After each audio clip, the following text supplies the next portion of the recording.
Hey everyone, it's Xant. So our standard banners for this week have been revealed, so let's get into it. Now remember, standard banners mean once they end, you can pick any part from the suits freely with a 4-star pick ticket, so only roll if you absolutely must. Also, sorry for the delay in this video. My entire region was actually hit with a power outage that lasted 8 hours, coincidentally, about 30 minutes to an hour before news dropped. Talk about timing. Anyways, we'll open with Gacha, as always, and starting off will be one of the earliest suits added to GBGW, the Exia. It's an attribute change, so we shouldn't expect too much of a difference. Now, I will be skipping talking about this as I already did forever ago. I can't imagine what they're going to do to it, since the OG still has useful parts. Trans Am Raid comes to mind on the back. Now, the other Gacha suit is a new one, the Geminas. Coming from Gundam Wing Dual Story G Unit, this is piloted by Odin Burnett. The first experimental Geminas unit created by Dr. Berg, this machine is modular by design and supports multiple parts to give itself flexibility on the battlefield. It sports a space unit, a high mobility unit, a flight unit, and an underwater unit, as well as the PX system, which leverages the adrenaline in the suit's pilot to boost the machine's performance for a limited time. Now, weapons. This comes with 2 beam swords, a G-unit shield, and an accelerate rifle. It's called that because it's a particle accelerator rifle. Now it does have a condenser, so you can either fire normal shots with this or a charged hyper shot. It's nice seeing side stories getting most of their content added, but Wing? Interesting first choice. Our welfare this week is the Gundam Astrea, coming from Gundam 00P and piloted by Ruido Resonance. God, I love the naming schema from 00, and Chal Acoustica. This was the first of the 4 second-generation suits created by Celestial Being to be used as a testbed for developing the 3rd-generation suits.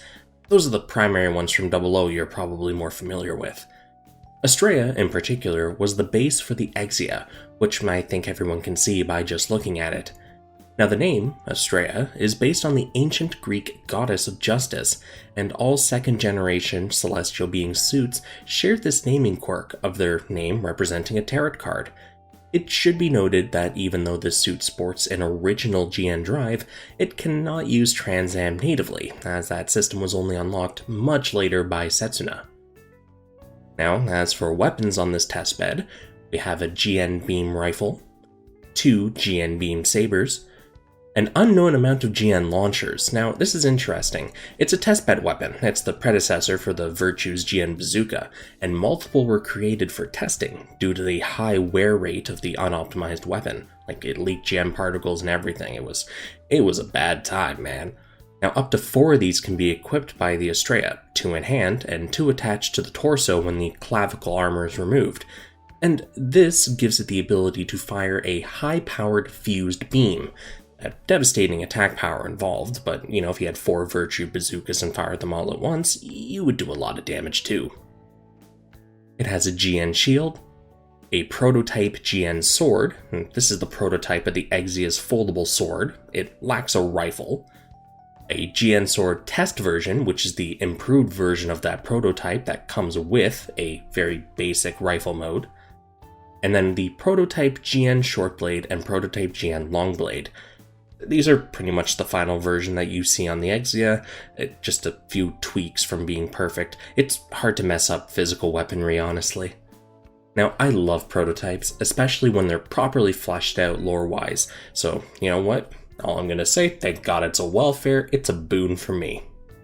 Now, onto our pilots. I'll start with Mikazuki August, as I've talked about him before, so this shirtless variant is nothing new. I think this is around halfway-ish of IBO or so. Neat. Hopefully we get a nice strong version this time that properly reflects this insane habit of his of getting up close and personal to beat things up. I really hope they finally give us a really good Mikazuki. Our final new pilot and addition today is Buran Blutarch, a Titans pilot from Zeta Gundam. There isn't much about him, not surprising since he was in a total of 3 episodes of Zeta and only participated during the AEUG and Karaba joint breakout from the Federation's old headquarters. During this, however, he was able to face off against both Amuro Ray and Sharaznable and do very well.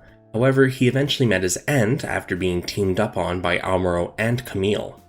Talk about a true spook though, he needed 2 aces to finally kill him. With that, our new content is covered, and I am now going to sleep. This blackout really messed with me. Peace out guys, and I'll see you in the next one.